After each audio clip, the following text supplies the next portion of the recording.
અહીં જ્ઞાન સૂર્ય સંચરે આપણું ચિત્ત પ્રકાશિત કરે. અહીં જ્ઞાન સૂર્ય સંચરે આપણું ચિત્ત પ્રકાશિત કરે. અહીં જ્ઞાન યજ્ઞ સૌ કરે ચિત્તનું વિશ્વ વિકાસિત કરે.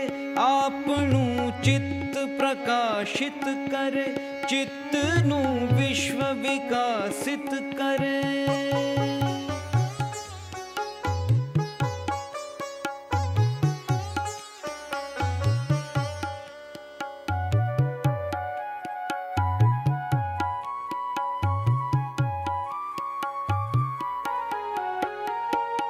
શબ્દ પ્રકાશે અર્થ ઉજાશે. શબ્દ પ્રકાશે અર્થ ઉજાશે, તર્ક મર્મના સહજ વિકાસે. જ્ઞાનામૃત નિર્ઝરે અર્ઘ્ય સૌ સત્ય દેવને ધરે. આપણું ચિત્ત પ્રકાશિત કરે, ચિત્તનું વિશ્વ વિકાસિત કરે.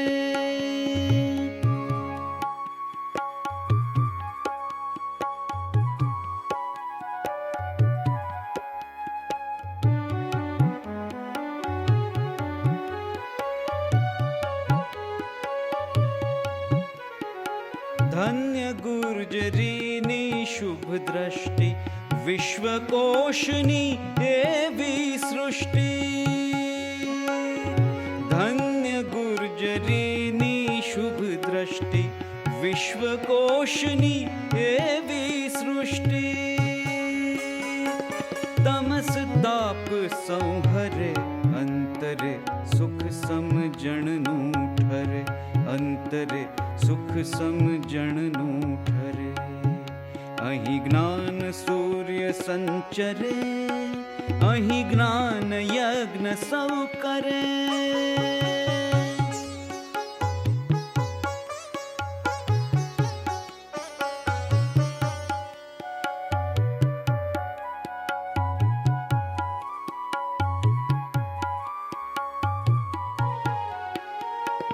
રેવા જળશી શક્તિદાયિની, સત્ય સમુદા મુક્તિદાયિની. રેવા જળશી શક્તિદાયિની, સત્ય સમુદા મુક્તિદાયિની. વિશ્વ વિહારજ કરે, શીલ સત્વ સંભરે. ગુર્જરી વિશ્વરૂપને વરે, ગુર્જરી વિશ્વરૂપને વરે. ગુર્જરી વિશ્વરૂપને વરે.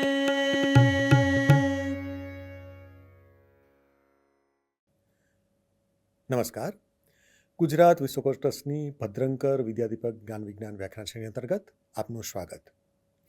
આજે આપણી સાથે છે શ્રી વિજય પંડ્યા. શ્રી વિજય પંડ્યા મૂળ પંચમહાલ જિલ્લાના કાકણપુર ગામના વતની. શાળા શિક્ષણ તેમણે લુણાવાડા ખાતેથી લીધું. ત્યારબાદ મુંબઈમાં ઉચ્ચ શિક્ષણ પ્રાપ્ત કર્યું. અભ્યાસ દરમિયાન તેમને દક્ષિણા ફેલોશિપ અને એસ.આર. ભંડાકર પ્રાઇઝ પણ મળેલા છે. કુલ 39 વર્ષોની તેમની અધ્યાપકીય કારકિર્દી રહી છે. સ્નાતક, અનુસ્નાતક અને સંશોધન એમ સર્વકક્ષાએ ગ્રામ્ય વિસ્તારના, શહેરી અને યુનિવર્સિટીના સર્વશ્રેષ્ઠના વિદ્યાર્થીઓ શ્રી વિજય પંડ્યા પાસે ભણીને ગયા છે. શ્રી વિજય પંડ્યાના માર્ગદર્શન હેઠળ 15 વિદ્યાર્થીઓએ પીએચડી, 29 વિદ્યાર્થીઓએ એમફિલ ડિગ્રી પ્રાપ્ત કરી છે. તેમણે લખેલા પુસ્તકોની સંખ્યા 55થી પણ વધુ થાય છે, જેમાં 4 અંગ્રેજી પુસ્તકો પણ છે. 2010માં ભારતના રાષ્ટ્રપતિ શ્રીમતી પ્રતિભા પાટીલે તેમને શરણપત્ર આપીને સન્માનિત કર્યા છે. 2013માં ગુજરાત સરકારે રાજ્યનો ઉચ્ચતમ સંસ્કૃત સાહિત્ય ગૌરવ પુરસ્કાર પણ એમને આપ્યો છે. ગુજરાતની 3 મુખ્ય સાહિત્ય સંસ્થાઓ ગુજરાતી સાહિત્ય પરિષદ, સંસ્કૃત સાહિત્ય અકાદમી અને ગુજરાત સાહિત્ય અકાદમી દ્વારા તેમના 3 પુસ્તકો તત્વમસી, સંસ્કૃત ટેક્સ્ચ્યુઅલ ક્રિટિસિઝમ અને વાલ્મીકી રચિત સુંદરકાંડના અનુવાદના પુસ્તકોને પુરસ્કૃત કરવામાં આવ્યા છે. ગુજરાત યુનિવર્સિટીના સંસ્કૃત વિભાગના પ્રોફેસર પદેથી નિવૃત્ત થયા બાદ લગભગ 11 વર્ષ સુધી તેમણે ગુજરાતની પ્રસિદ્ધ સંશોધન સંસ્થા એલડી ઇન્સ્ટિટ્યૂટ ઓફ ઇન્ડિયોલોજીમાં માનદ પ્રોફેસર તરીકે પણ સેવા આપી છે. શ્રી વિજય પંડ્યા આજે આપણી સાથે વાત કરશે રામાયણ પરંપરાનો ઉત્કૃષ્ટ આવિર્ભાવ, આનંદ રામાયણ. આનંદ રામાયણ, રામાયણ પરંપરાનો ઉત્કૃષ્ટ આવિર્ભાવ. રામ રક્ષા સ્તોત્રમાં કહેવાયું છે કે ચરિતમ રઘુનાથસ્ય શતકોટિ પ્રવિસ્તરમ. રામચરિત 100 કરોડ શ્લોકોમાં વિસ્તરેલું છે. ભલે થોડી અતિશોક્તિ આ વિધાનમાં જણાતી હોય, પણ આ અત્યુક્તિમાં તથ્ય છે, તેમાં કોઈ શંકા નથી. તુલસીદાસે પણ કહ્યું છે કે હરિ અનંત, હરિકથા અનંતા. હરિકથાને જો રામકથા ગણીએ તો ખરેખર રામકથા અનંત બની જાય છે. ડૉક્ટર વી રાઘવને પણ સંસ્કૃત ભાષામાં રામાયણની વ્યાપકતાનું ગૌરવ કર્યું છે અને કહ્યું છે કે સંસ્કૃત સાહિત્યમાં રામાયણના પ્રભાવનું વર્ણન કરવું તે જાણે કે સૃષ્ટિમાં ઈશ્વરની વ્યાપકતાનું વર્ણન કરવા બરાબર છે. વી રાઘવનની સાથે ફાધર કામિલ બુલકે પણ રામાયણ કે રામકથાની વ્યાપકતાની ચર્ચા કરે છે. તેઓએ પણ પોતાના પુસ્તક રામકથા ઉત્પત્તિ ઓર વિકાસમાં એમણે રામકથાની અન્ય ભાષાઓની સાથે સંસ્કૃતમાં પણ રામકથા પરના વિપુલ સાહિત્યની ચર્ચા કરી છે.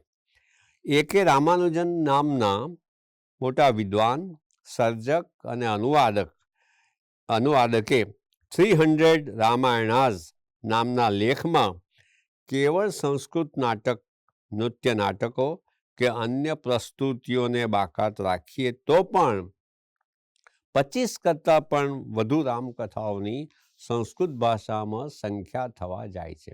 એમ તે કહે છે. Sanskrit alone contains some 25 or more tellings belonging to various narrative genres. For example, epics, kavyas or ornate poetic compositions, puranas or old mythological stories and so on. આપણે ઉપર રામ રક્ષા સ્તોત્રથી એક પંક્તિને ટાંકી જેમાં કહેવાયું છે, રામચરિત 100 કરોડ શ્લોકોમાં વિસ્તરેલું છે. આ રામચરિત વાલ્મીકીએ રચેલું છે અને આ 100 કરોડ શ્લોકોનું રામાયણ પણ વાલ્મીકીએ રચેલું છે અને આ 100 કરોડ રામાયણનો આનંદ રામાયણે બહુ જ રસપ્રદ અહેવાલ આપ્યો છે. વ્યાસે આ 100 કરોડ સુધી વિસ્તરેલા રામાયણનું વિભાજન કર્યું. આ 100 કરોડમાંથી 18 પુરાણો અને ઉપપુરાણોનું વ્યાસે સંપાદન કર્યું. અન્ય ઋષિઓએ પણ આમાંથી શાસ્ત્રો ઉપજાવ્યા. લોકોએ તો આમાંના 24,000 શ્લોકો પર પોતાનું ધ્યાન કેન્દ્રિત કર્યું. એ જ વાલ્મીકી રચિત રામાયણ છે એવી પ્રસિદ્ધિને પામ્યું. આ વાલ્મીકી રચિત રામાયણથી આપણે સૌ પરિચિત છીએ, જેમાં સીતાથી વિરહિત રામના જીવનનું આલેખન થયું છે.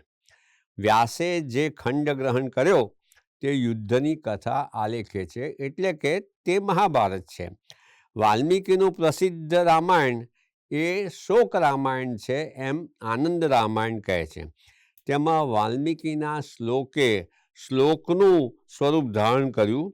ક્રૌંચ યુગલમાંથી એક પક્ષીને શિકારીએ હણ્યું અને વાલ્મીકીના ચિત્તમાં શોક ઉપજ્યો અને શોકમાંથી શ્લોક જન્મ્યો.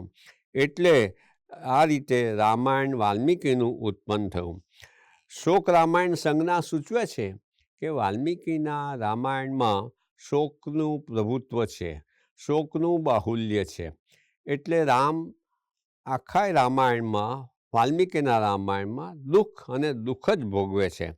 એટલે એ વાલ્મીકીનું રામાયણ શોક ચરિત કહેવાય છે એમ આનંદ રામાયણ કહે છે. સાથે આનંદ રામાયણ 9 કાંડોનું છે અને 12,000 શ્લોકો, 109 શ્લોકોનું આનંદ રામાયણ છે. આનંદ રામાયણ પણ એવો દાવો કરે છે કે આ રામાયણ પૃથ્વી પર ગમે તે સ્થળે હંમેશા રહેશે. નવકાંડમિતમ રમ્યમ યદ્વાદશ સહસ્રકમ નવોત્તરશતમ સર્વમ ક્વચિત સ્થાસ્યતિ ભૂતલે. આનંદ રામાયણ એવું પણ કહે છે કે લોકો યાવત ચંદ્ર દિવા કરો આ રામાયણને જાળવી રાખશે. નવકાંડયુતમ રમ્યમ દ્રષ્ટ્વા ત્વત્તુષ્ટિ હેતવે એતદ્ હિ રક્ષયિષ્યન્તિ યાવત ચંદ્ર દિવાકરો. ફાધર કામિલ બુલકે પ્રમાણે આનંદ રામાયણના 12,252 શ્લોકો છે અને તે શિવ પાર્વતીના સંવાદ રૂપે છે. જો કે બીજા કાંડના 3જા સર્ગથી રામદાસ વિષ્ણુદાસના ઉપસંવાદ રૂપે આનંદ રામાયણ આવે છે. આપણે આનંદ રામાયણના 9 કાંડનું વિષય વસ્તુ સંક્ષેપમાં જોઈએ. પહેલો સારકાંડ છે, તેના 13 સર્ગ છે. આમાં દશરથ કૌશલ્યા વિવાહનું વૃત્તાંત આવે છે. રાવણ કૌશલ્યાનું હરણ કરે છે તેવી કથા આવે છે. દેવ દાનવ યુદ્ધમાં દશરથને બચાવીને કૈકેયી વરપ્રાપ્તિ કરે છે. આ કાંડમાં બીજા સર્ગથી 40મા સર્ગ સુધી, જેમાં ઉત્તરકાંડનો પણ સમાવેશ થાય છે, તે વાલ્મીકી રામાયણની કથા આવે છે. પણ તેમાં ઘણા પ્રસંગો આનંદ રામાયણમાં છે જે વાલ્મીકીમાં નથી. અહીં સીતા સ્વયંવરમાં રાવણની ઉપસ્થિતિ છે જે વાલ્મીકીમાં નથી. ઐરાવત મૈરાવતની કથા આવે છે જે વાલ્મીકી રામાયણમાં નથી. સુલોચનાની કથા છે જે મેઘનાદની પત્ની છે, એની પણ વાત વાલ્મીકી રામાયણમાં નથી. બીજો કાંડ યાત્રાકાંડ છે, તેના 9 સર્ગ છે. આમાં રામની તીર્થયાત્રાનું વર્ણન છે. વાલ્મીકી રામાયણની ઉત્પત્તિની કથા આપવામાં આવી છે. રામાયણને શતકોટિ પ્રવિસ્તરમ કહેવામાં આવ્યું છે અને તેમાં વહેંચણી કેવી રીતે કરવામાં આવી છે તે પણ બતાવ્યું છે. આ સર્વ શિવ પાર્વતીના સંવાદ રૂપે છે. છેવટે શિવે આખું શતકોટિ રામાયણ 3 ભુવનોમાં વહેંચી લીધું અને 2 અક્ષર પોતાની પાસે રાખ્યા. તે 2 અક્ષર એટલે કે રામ. શિવને માટે આ 2 અક્ષર રામ પૂરતા છે. ત્રીજો કાંડ યાગકાંડ છે, જેના 9 સર્ગ છે. રામના અશ્વમેધ યજ્ઞનું અહીંયા વર્ણન કરવામાં આવ્યું છે. ચોથો કાંડ વિલાસકાંડ છે, તેના પણ 9 સર્ગ છે. શંકર રચિત રઘુવીર સ્તવન, સીતાનું નખશિક વર્ણન, સીતાના અલંકારો, જલક્રીડા, સીતારામની દિનચર્યા વગેરેનું વર્ણન પણ અહીંયા આ કાંડમાં પ્રાપ્ત થાય છે. કામ પીડિત દેવપત્નીઓને કૃષ્ણ અવતારમાં ગોપીઓ તેઓ બની અને પોતાની ઈચ્છા પૂરી કરશે એવું આશ્વાસન રામ આ કાંડમાં આપે છે. સીતા અને રામની કુરુક્ષેત્રની યાત્રાનું પણ અહીંયા વર્ણન મળે છે. 5મો જન્મકાંડ છે, જેના પણ 9 સર્ગ છે. રામ દ્વારા સીતા ત્યાગની કથા અહીં આવે છે. કુશનો જન્મ થાય છે, પણ લવને વાલ્મીકી સર્જે છે એવી કથા અહીં આપવામાં આવી છે. કુશલવ રામની સેના સાથે યુદ્ધ કરે છે. સીતાના શપથથી પૃથ્વીદેવી પ્રકટ થાય છે, પણ રામ દ્વારા ભયભીત બની સીતાને પાછા સોંપી દે છે. ઉર્મિલા, માંડવી અને શ્રુતકીર્તિ એ બાકીની 3 વહુઓ 2 પુત્રોને જન્મ આપે છે. 6ઠ્ઠો વિવાહકાંડ છે, જેના 9 સર્ગ છે. રામ અને બાકીના 3 ભાઈઓના 8 પુત્રોના વિવાહનું વર્ણન આ 6ઠ્ઠા કાંડમાં મળે છે. 7મો રાજ્યકાંડ છે, જે ઘણો દીર્ઘ છે, જેના 24 સર્ગ છે. રામના રાજ્ય શાસનનું અને વિવિધ યાત્રાઓનું અહીંયા વર્ણન મળે છે. આ કાંડ પર કૃષ્ણલીલાનો ઘેરો પ્રભાવ છે. રામને જોઈ સ્ત્રીઓ કામાતુર થઈ જાય છે અને રામ કૃષ્ણ અવતારમાં પોતાની ઈચ્છા પૂરી કરી શકશે એવું વચન આપે છે. સતનારી વર પ્રદાન, દ્વિજકન્યા, ચતુષ્ટય વરદાન, 16 સહસ્ર સ્ત્રીઓને વરદાન, દાસીને રાધા બનવાનું વચન અહીં મળે છે. રામ ભક્ત અને કૃષ્ણ ભક્ત બંને વચ્ચેનો વિવાદ પણ અહીં નિરૂપિત છે. રામાવતાર શ્રેષ્ઠ છે એવું છેવટે પ્રતિપાદન કરવામાં આવ્યું છે. શતસ્કંદ રાવણ દ્વારા રામનો પરાજય થાય છે, પણ સીતા છેવટે એનો વધ કરે છે તે કથા પણ અહીંયા મળે છે. શાક્ત સંપ્રદાયનો પ્રભાવ પણ આ કાંડમાં જોવા મળે છે. સર્ગ 14માં વાલ્મીકીના પૂર્વજન્મોની કથા પ્રાપ્ત થાય છે. 8મો મનોહર કાંડ છે, જેના 18 સર્ગ છે. આ કાંડમાં રામોપાસના, રામ મહાત્મ્ય, રામ કવચ વગેરે સ્તોત્રો મળે છે. અહીંયા રામની કોઈ કથા મળતી નથી. 9મો છેલ્લો પૂર્ણકાંડ, જેના 9 સર્ગ છે. આ છેલ્લા કાંડમાં સોમવંશી રાજાઓનું આક્રમણ તેમજ યુદ્ધ અને સંધિ વગેરેનું વર્ણન મળે છે. કૃષ્ણનો રાજ્યાભિષેક અને રામ વગેરેનું વૈકુંઠારોહણનું વર્ણન મળે છે. આનંદ રામાયણનો કર્તા પણ આ રામાયણના શીર્ષક વિશે સભાન છે. આનંદ રામાયણ રામનું ચરિત્ર વર્ણવે છે. રામના રાજ્યાભિષેક થયા પછીના રામનું જીવન અહીં આલેખવામાં આવ્યું છે. રામ પોતાના જીવનનો આનંદ માણે છે અને લોકોને પણ આનંદ કરાવે છે. આ રામાયણમાં કેટલાય એવા ખંડો છે કે જેમાં રામ સીતા આનંદ માણી રહેલા આલેખાય છે. ચોથો કાંડ તો વિલાસ કાંડ છે, જેમાં રામ સીતાની વિલાસ અવસ્થાને વર્ણવવામાં આવી છે. રામ સીતા મોજ મજા કરે છે તેવું પણ નિરૂપણ કરવામાં આવ્યું છે. આ રીતે આનંદ રામાયણ વાલ્મીકી રામાયણના વિરોધમાં સારી રીતે ઉપસે છે. વાલ્મીકી રામાયણમાં તો રામે દુઃખ અને દુઃખ જ અનુભવ્યું છે. વાલ્મીકી રામાયણ પર આધારિત ઉત્તરામચરિતમાં તેના કરતાં ભવભૂતિએ લખ્યું કે દુઃખ સંવેદનાય એવ રામે ચૈતન્યમ આહિતમ. રામમાં ચૈતન્ય એટલા માટે આરોપાયું છે કે તે દુઃખ અને દુઃખનો જ અનુભવ કરે છે, એને દુઃખની સંવેદના થાય છે. જ્યારે આનંદ રામાયણમાં રામ પોતે આનંદ કરે છે. આનંદ શબ્દનો પણ વારંવાર પ્રયોગ આનંદ રામાયણના કર્તાએ કર્યો છે. અને એ રીતે આનંદ રામાયણનું જે શીર્ષક છે આનંદ રામાયણ, તે દર્શાવવાનો આનંદ રામાયણના કર્તા પ્રયત્ન કરે છે. એક યસ્મિન આનંદ રમ્યમ હિ ચરિત્રમ રાઘવસ્ય હિ, અહીંયા આનંદ શબ્દ આવ્યો.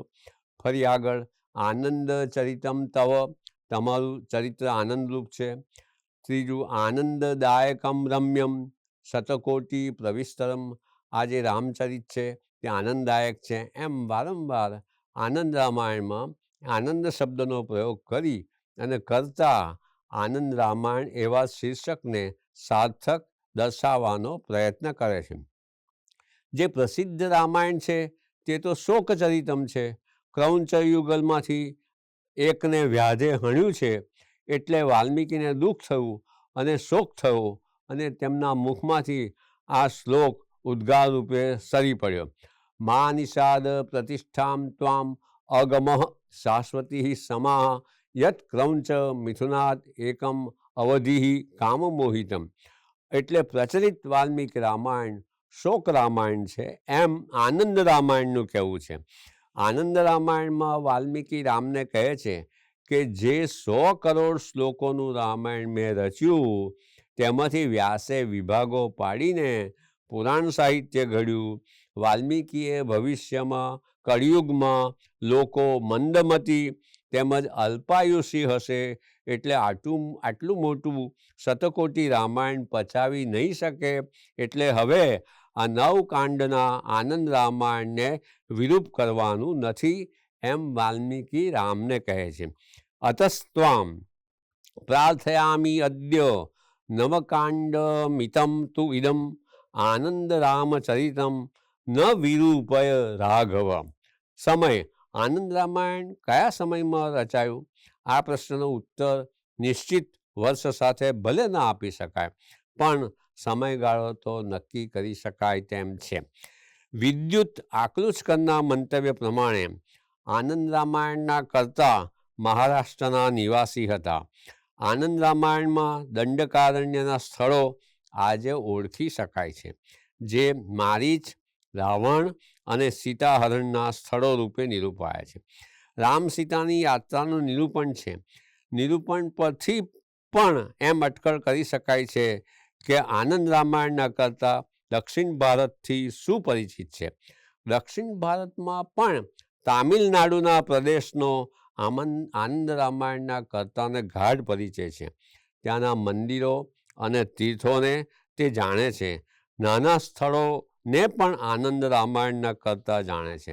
એક સ્થળે કાંચીનો ઉલ્લેખ થયો છે અને તીર્થોને પણ ગણાવ્યા છે. વિજયનગરનો ઉલ્લેખ છે. છેલ્લા 9મા કાંડમાં છત્રપતિ એવો શબ્દ આવે છે. આ શબ્દ આપણે જાણીએ છીએ કે મરાઠાના શાસન દરમિયાન પ્રચલિત થયો હતો. તાજેતરમાં તાંજોરમાં ત્યારે મરાઠા શાસન સ્થપાયું તે સમયમાં આનંદ રામાયણ રચાયું હોવું જોઈએ. આ 17 થી 18મી સદી દરમિયાન બન્યું હોવું જોઈએ. એટલે કે આનંદ રામાયણનો સમય 17 થી 18મી સદીનો ગણી શકાય. આનંદ રામાયણમાં તેની પૂર્વેના કેટલાક ગ્રંથોની અસર કે તેમના ઉલ્લેખો પણ જોઈ શકાય છે. આનંદ રામાયણના કર્તા રામાયણમાં અન્ય કથાનકોથી પરિચિત છે. કેટલાક પ્રસંગોમાં અન્ય કથાનકોમાં જે ભિન્નતા મળતી હોય છે તેનો પણ આનંદ રામાયણ ઉલ્લેખ કરે છે. લેખક પોતે ક્યાંક 2 રૂપાંતરો આપે છે. એક વખત એમ કહેવામાં આવ્યું કે અગ્નિ દેવતા પાયસ લઈ આવ્યા, પણ પાયસને બદલે પિંડનો પણ ઉલ્લેખ કરવામાં આવ્યો છે. આનંદ રામાયણના સમયમાં જે કોઈ પ્રચલિત કથાંશો હોય તેનો પણ સંગ્રહ કરી લેવાનું વર્ણન આનંદ રામાયણના કર્તાનું દેખાય છે. વાલ્મીકી રામાયણથી તો તે આનંદ રામાયણના કર્તા પરિચિત છે જ. આનંદ રામાયણના કર્તા રૂપે તેઓ વાલ્મીકીને જ ગણાવે છે. વાલ્મીકી રામાયણની જેમ આનંદ રામાયણમાં પણ વાલ્મીકી એક પાત્ર રૂપે આવે છે. શતકોટિ પ્રવિસ્તરમ રામચરિત પણ વાલ્મીકીએ રચેલું છે અને આનંદ રામાયણ આ શતકોટિ પ્રવિસ્તર એવા રામચરિતનો ભાગ છે. વાલ્મીકી અને રામ બંને પાત્ર રૂપે આનંદ રામાયણમાં આવે છે. વાલ્મીકી રામને ઉપદેશ પણ આપે છે અને રામ માટે વાલ્મીકી શ્રદ્ધેય પણ છે.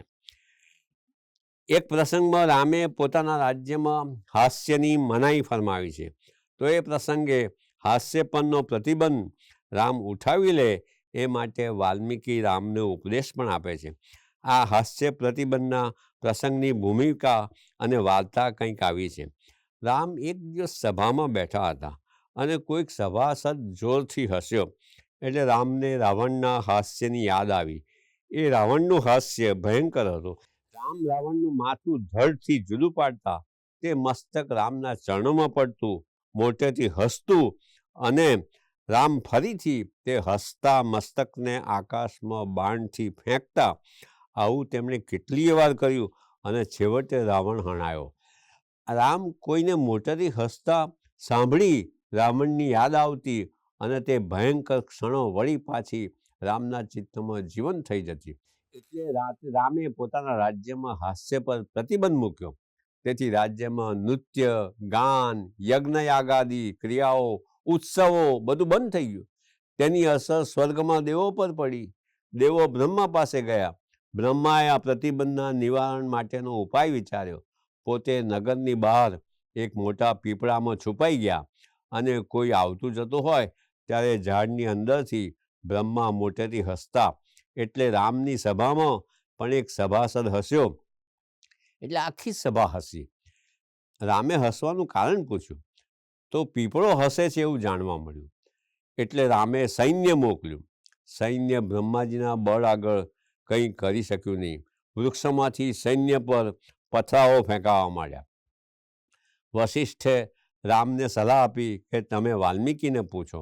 વાલ્મીકીએ રામે મૂકેલા હાસ્ય પરના પ્રતિબંધ વિશે કહ્યું અને તેને કારણે સમસ્ત વિશ્વનું જીવન અટકી ગયું છે, શુષ્ક બની ગયું છે એમ જણાવ્યું. એટલે બ્રહ્મા તમને સમજાવવા માટે વૃક્ષમાં છુપાયા છે. વાલ્મીકીએ કહ્યું કે હાસ્ય પર પ્રતિબંધ મૂકવાથી જીવન નિરસ બની જાય છે. હાસ્યમ લક્ષ્મી સૂચકમ હિ હસિતમ સૌખ્યદાયકમ માંગલ્યમ હસિતમ ચેતત હાસ્યાત શ્રેષ્ઠમ ન કિંચન. હાસ્ય લક્ષ્મીને સૂચવે છે. હાસ્ય સુખ આપનારું છે. હાસ્ય મંગલકારી હોય છે. હાસ્યથી શ્રેષ્ઠ બીજું કશું નથી, એમ વાલ્મીકી રામને કહે છે. છેવટે રામ વાલ્મીકીની વાત સમજ્યા અને બ્રહ્મા વગેરે રામને મળ્યા અને હાસ્ય પરનો રામે પ્રતિબંધ પોતાના રાજ્યમાંથી ઉઠાવી લીધો. આનંદ રામાયણની આ વાર્તા અદ્ભુત છે અને આવી વાર્તાઓ, ટૂચકાઓ, પ્રસંગો, લોકકથાઓ, દંતકથાઓ આનંદ રામાયણમાં મળે છે. અધ્યાત્મ રામાયણની પણ આનંદ રામાયણ પર ઊંડી અસર છે. ઘણા પ્રસંગોમાં આનંદ રામાયણના કરતાં અધ્યાત્મ રામાયણને અનુસરે છે. ભાગવતની અસર પણ ઘણા સ્થળોએ આનંદ રામાયણમાં દેખાય છે. એક સ્થળે તો રતિર ભાગવતે સ્મૃતમ એમ ભાગવતનું નામ પણ મળે છે. એટલું જ નહીં, પણ આનંદ રામાયણના કરતાં સતત કૃષ્ણ અવતારથી સભાન છે. આ સમાનતા બે રીતે દેખાય છે. એક તો રામાવતારના કૃષ્ણ અવતાર સાથે સરખામણી અને રામાવતાર કૃષ્ણ અવતાર કરતાં ચડિયાતો છે એવું આનંદ રામાયણના કરતાં સતત પ્રતિપાદન કરે છે. અને પ્રતિપાદન કરવા માટે, રામને ચડિયાતા બતાવવા માટે આનંદ રામાયણના કરતાં 3 કારણો આપે છે. રામના 3 લક્ષણો ગણાવે છે જે કૃષ્ણમાં નથી. રામના 3 લક્ષણો કયા છે? એક શબ્દ, એક બાણ અને એક પત્ની. એક સ્થળે આનંદ રામાયણમાં કહેવામાં આવ્યું છે, યસ્ય એકમેવ તચ્ચ આસિત પત્ની વાક્યમ સરસ તથા. રાજ્યકાંડમાં સર્ગ 3માં રામ ભક્ત અને કૃષ્ણ ભક્ત વચ્ચે રામ અને કૃષ્ણમાં કોણ ચડિયાતું છે એના વિશે વિવાદ થાય છે. રામ ભક્ત રામને કૃષ્ણથી ચડિયાતા ગણે છે, તો કૃષ્ણ ભક્ત કૃષ્ણને રામથી ચડિયાતા ગણે છે. રામ ભક્ત કહે છે કે રામ એક વચની છે, તેમનું એક સર છે, બાણ છે, એક સરથી જ પોતાનું લક્ષ્ય સિદ્ધ કરે છે. અને એક સ્ત્રી છે. આ લક્ષણો કૃષ્ણમાં નથી. મે રામસ્ય વચશ્ચેકમ સત્યમેવ નાન્યથા તે કૃષ્ણસ્ય હિ અનેકાની વચનાની અનૃતાની હિ રામસ્ય મે સરસ્ત્વેક શત્રુ નિર્દલન ક્ષમઃ વિફલાસ્તવ કૃષ્ણસ્ય બહોરીષુ માર્ગણઃ એકા સ્ત્રી મમ રામસ્ય તે કૃષ્ણસ્ય બહુસ્ત્રિયઃ પત્ન્યા શય્યામ વિના નાન્યા શય્યા રામસ્ય વૈ મમ. રામ ભક્ત કહે છે, મારા રામનું તો એક જ વચન હોય છે અને તે સત્ય જ હોય, જ્યારે તારા કૃષ્ણના તો અનેક વચનો હોય અને તે પણ જુઠ્ઠા. મારા રામનું તો શત્રુનો નાશ કરવામાં સમર્થ એક જ બાણ પૂરતું હોય છે, જ્યારે તારા કૃષ્ણના તો શત્રુ પર છોડેલા ઘણા બાણો નિષ્ફળ જતા હોય છે. મારા રામની તો એક જ સ્ત્રી છે, જ્યારે કૃષ્ણની તો ઘણી સ્ત્રીઓ છે. રામની સૈયા તો પત્ની સિવાય બીજા કોઈની હોતી નથી. છેવટે આ વિવાદમાં રામોપાસક કહે છે, રામથી નંદલાલ ભિન્ન નથી અને વસુદેવ પુત્રથી રામ પણ ભિન્ન નથી. ન નંદ સુનો પૃથકસ્તિ રામો ન રામતો અન્યો વસુદેવ સૂનુ. રામોપાસક આગળ પણ કહે છે, રામ એવાત્ર કૃષ્ણશ્ચ કૃષ્ણ એવાત્ર રાઘવ ઉભયો નાંતરમ. રામ એ જ કૃષ્ણ છે અને કૃષ્ણ એ જ રામ છે, બંનેમાં કોઈ ભેદ નથી. બીજી પણ એક પદ્ધતિ આનંદ રામાયણના કરતા અપનાવે છે, જેમાં રામાવતારને કૃષ્ણાવતાર સાથે જોડે છે. આ કાર્ય આનંદ રામાયણના કરતા ભવિષ્યવાણીથી, એવા વચનોથી અને પાત્રોના સંદર્ભોથી કરે છે. રામાવતારના પાત્રો કૃષ્ણ અવતારમાં જન્મ લેશે. ઉદાહરણ રૂપે વિલાસકાંડના સર્ગ 8માં ગુણવતી નામની એક સ્ત્રી છે. તે રામની દાસી બનીને રામની સેવા કરવા માગે છે. તો રામ કહે છે કે બ્રાહ્મણ પુત્રી હોવા છતાં આવું કેમ અમંગલ બોલે છે? રામ એક ઉપાય સૂચવે છે. કૃષ્ણ અવતારમાં આ ગુણવતી એ કૃષ્ણની પત્ની સત્યભામા બનશે અને આ રામાવતારની ગુણવતીનો પતિ ચંદ્ર કૃષ્ણ અવતારમાં અક્રૂર બનશે અને ગુણવતીનો પિતા દેવ શર્મા કૃષ્ણ અવતારમાં સત્યભામાનો પિતા સત્રજીત બનશે. આમ આવા સતત કૃષ્ણ અવતારના સંદર્ભો આનંદ રામાયણના કરતા આપ્યા કરે છે. આ જ પ્રમાણે ગણિકા પિંગલા રામ સાથે અશોભનીય વર્તન કરે છે, તો સીતા ગણિકાને કૃષ્ણ અવતારમાં કુબ્જા રૂપે અવતરવાનો શાપ આપે છે. આમ આનંદ રામાયણ કૃષ્ણ અવતારથી સભાન છે અને શ્રીમદ ભાગવતના પણ સંદર્ભો આનંદ રામાયણમાં આવ્યા જ કરે છે. આનંદ રામાયણનું બીજું એક આકર્ષક લક્ષણ એ છે કે તેમાં ઘણા રામાયણોનો ઉલ્લેખ થયો છે. ઉપર નોંધ્યું તેમ અન્ય રામકથાઓથી આનંદ રામાયણના કરતાં પરિચિત છે અને તેનો ઉલ્લેખ પણ કરે છે, પણ એક વિશિષ્ટ સંદર્ભની આપણે અહીં નોંધ લેવી જોઈએ. રામકથાનું આધ્યાત્મિક અર્થઘટન પણ આનંદ રામાયણે કર્યું છે અને આધ્યાત્મિક અર્થઘટનને દેહ રામાયણ એવી સંજ્ઞા આપવામાં આવી છે. આ પણ એક આગવી વિશેષતા આનંદ રામાયણની છે. આ આધ્યાત્મિક અર્થઘટન એક સુંદર રૂપક ગ્રંથિ આપીને આનંદ રામાયણે કર્યું છે. રામે આ સંજ્ઞાન પેટિકા જ્ઞાનની મંજૂષા સીતાને આપી છે અને સીતા આ સંજ્ઞાન પેટિકાને ખોલી દેહ રામાયણનું રૂપક સ્પષ્ટ કરે છે. રામાયણની રૂપક ગ્રંથિ આનંદ રામાયણ આ રીતે ઉકેલે છે. વિષ્ણુ એ સચ્ચિદાનંદ રૂપી સાગર છે.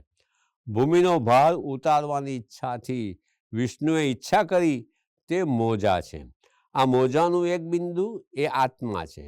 આ આત્માની માતા બુદ્ધિ એ કૌશલ્યા છે. શુદ્ધ અંતઃકરણ એ પિતા દશરથ છે.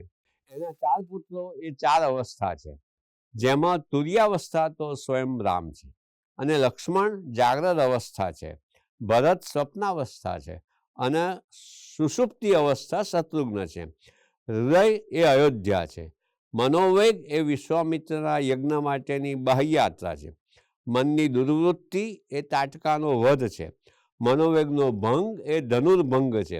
સીતાનું રામ સાથેનું લગ્ન એ આત્માનું માયા સાથેનું જોડાણ છે. પરશુરામ સાથેનો વિગ્રહ એ પૂર્વ સંસ્કાર પરનું નિયંત્રણ છે. કુબુદ્ધિ એ કૈકેયીનું વરદાન છે. દંડકારણ્યમાં રામનું ભટકવું એ આત્માનું ભવાટવીમાં ભ્રમણ છે. વિરાટનો વધ એ ગર્વનો નાશ છે. પંચવટી એ શરીર છે અને પંચભૂતોનો આશ્રમ છે. કામનો નિગ્રહ એ ખરનો નાશ છે. ક્રોધનો નાશ એ દૂષણનો નાશ છે અને લોભનો વિનાશ એ ત્રિશિરા નામના રાક્ષસનો નાશ છે. શૂર્પણખાનું નિયંત્રણ એ મોહનું નિયંત્રણ છે. મૃગમારીચનો વધ એ શુદ્ધ માયા એવી સીતાનો રામના ડાબા અંગમાં આશ્રય છે. રજોરૂપ માયા જે છે તે અગ્નિમાં પ્રવેશેલી સીતા છે અને તમોગુણી માયારૂપી સીતાનો વિયોગ છે. તમોગુણી માયારૂપી સીતાનો વિયોગ એ માયારૂપ સીતાનું અપહરણ અને સુખનો અભાવ છે. રામ સીતાને એકબીજાથી વિયોગ એ મહાક્લેશ છે. કબંધનો વધ એ શોકવેગનો નાશ છે. સુગ્રીવનો આશ્રય વિવેકનો આશ્રય છે. હનુમાન ભક્તિનો ઉદ્રેક છે. વાલી વધ એ અવિવેકનો વધ છે. વિભીષણ સાથેની મૈત્રી ઉત્સાહ છે. લંકામાં રહેલો ત્રિકૂટ પર્વત એ ત્રિગુણનો લિંગાત્મક શરીરમાં આશ્રય છે. કુંભકર્ણનો વધ એ મદનો નાશ છે. મેઘનાદનો વધ એ મત્સરનો નાશ છે. રાવણનો વધ એ અહંકારનો નાશ છે. રામ, સીતા અને લક્ષ્મણનું મળવું એ 3 પ્રકારની માયાની એકતા છે. લંકાને છોડી દેવી એ લિંગદેહનો ત્યાગ છે. અયોધ્યામાં પુનરાગમન એ હૃદયાકાશમાં આગમન છે. રામ જે રાજ્ય ભોગ માણે છે તે આનંદ છે. વાલ્મીકીના આશ્રમમાં સીતાનો ત્યાગ તે માયા ત્યાગ છે. ફરી સીતાનો સ્વીકાર એ સાત્વિક માયાનો સ્વીકાર છે. અયોધ્યામાંથી વૈકુંઠમાં રામનું જવું એ હૃદયાકાશ અને મહાકાશનું ઐક્ય છે. રામના આ સ્વરૂપનો ત્યાગ કરી તેમનું વિષ્ણુનું સ્વરૂપ બનવું એ સચ્ચિદાનંદના સાગરમાં પ્રવેશવું છે. મનુષ્ય રૂપ ત્યજી વિષ્ણુ રૂપને ધારણ કરવું એ આત્માની સાયુજ્ય પ્રકારની મુક્તિ છે. સીતા કહે છે કે આ રામે આપેલી સંજ્ઞાન પેટી પર મનન કરી મેં મુક્તિ પ્રાપ્ત કરી છે. સીતા કહે છે કે જે રામે પ્રબોધેલું છે તે આ પહેલાં કદી કહેવાયું નથી અને ભવિષ્યમાં પણ કહેવાશે નહીં. દેહ રામાયણમ નામ રામ યત કથિતમ ત્વયા નૈદૃશમ કથિતમ કેન લોકપ્યગ્રે વદિષ્યતિ. આટલા મોટા ફલક પર આવી સંકુલ રૂપક ગ્રંથિ વિશાળ એવા સંસ્કૃત સાહિત્યમાં પણ બહુ ઓછી વાર નિરૂપાઈ હશે એમ કહી શકાય. અને આનંદ રામાયણનું આ પણ એક તત્વચિંતનાત્મક પ્રદાન છે. આનંદ રામાયણમાં આપણે ઉપર જોયું તે પ્રમાણે તેના કર્તાનું પ્રચલિત રામાયણ કથાંશોનો સંગ્રહ કરી લેવાનું પણ વલણ દેખાય છે. કથાનકમાં જો એક કરતાં વધારે રૂપાંતરો વર્ઝન્સ હોય તો અંશોમાં જે પરસ્પર વિરોધ વધીને પણ તેનો સમાવેશ કૃતિમાં કરવાનું વલણ આનંદ રામાયણના કર્તાનું દેખાય છે. વધુમાં લોકકથાના તત્વોને પણ આનંદ રામાયણના કર્તાએ પોતાની કૃતિમાં સમાવિષ્ટ કર્યા હોવાનો પણ સંભવ છે.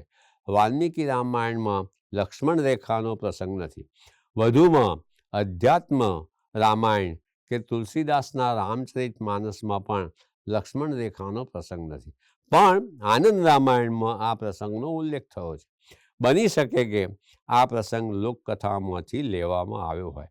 આનંદ રામાયણમાં અન્ય રામાયણની જેમ સીતા કટુવચનો લક્ષ્મણને સંભળાવે છે.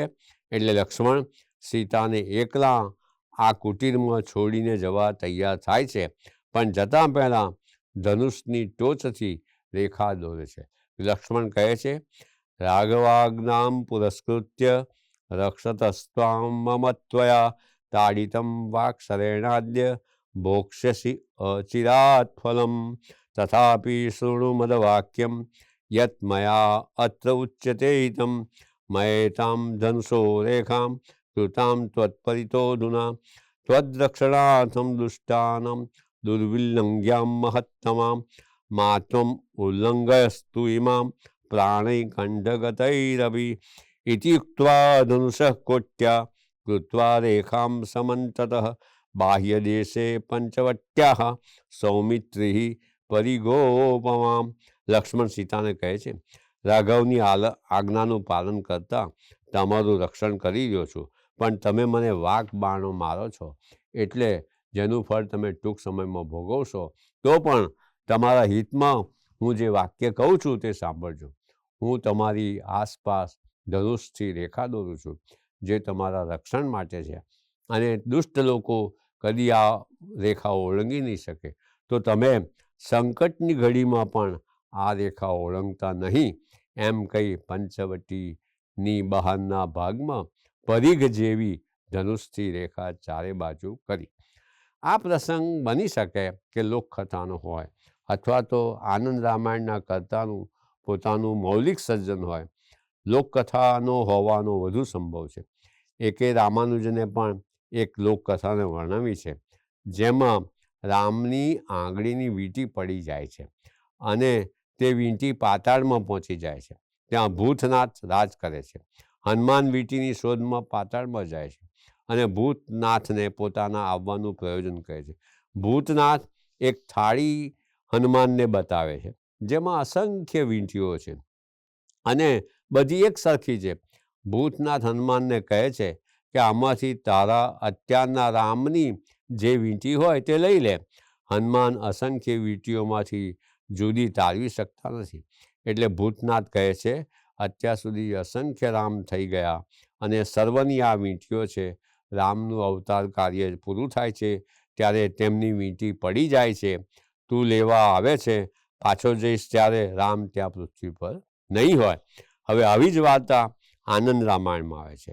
લંકામાં સીતાને મળી ચૂડામણી વીંટી અને બ્રહ્માનો પત્ર લઈ હનુમાન પાછા આવે છે. તેને પોતાના કાર્ય માટે ગર્વ થાય છે હનુમાનજીને. એટલે રસ્તામાં હનુમાનજીને તરસ લાગે છે, તો ત્યાં એક મુનિ તપ કરતા દેખાયા. તેમને તે પાણી પીવા માટે સરોવર વિશે પૂછે છે. મુનિ બતાવે છે. તો હનુમાન વીંટી, ચૂડામણી અને બ્રહ્માનો પત્ર મુનિને આપીને પાણી પીવા જાય છે. એ દરમિયાન કોઈ વાનર આવીને વીંટીને પાણીથી ભરેલા કમંડલુમાં મૂકે છે. હનુમાન પાછા આવે છે તો મુનિ તેમને કમંડલું બતાવે છે. તો તેમાં તો ઘણી વીંટીઓ હોય છે. હનુમાન પોતાની વીંટી ઓળખી શકતા નથી. એટલે મુનિ કહે છે એ બધી વીંટીઓ તમારી પહેલાંના ઘણા હનુમાનોએ આણેલી છે. એટલે હનુમાનનો ગર્વ ઓસરી ગયો અને રામ પાસે હનુમાન પહોંચે છે, બધો વૃત્તાંત કહે છે.